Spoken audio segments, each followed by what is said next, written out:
Hey guys, so in this video today, I'm going to go ahead and show you the step process of how you can create a Stripe account. Now, it's super easy to do, but just make sure you watch this video so you understand how to do the steps. Now, number one, you're going to have to visit the Stripe website. Now, go to stripe.com and click on the Start Now button to begin the account creation process.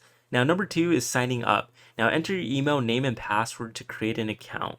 Number three, now verify your email. Check your inbox for a verification email from Stripe and click on the link to verify your email address. Number four, enter business details. Provide your business information such as your name, website, industry, and address, and tax information.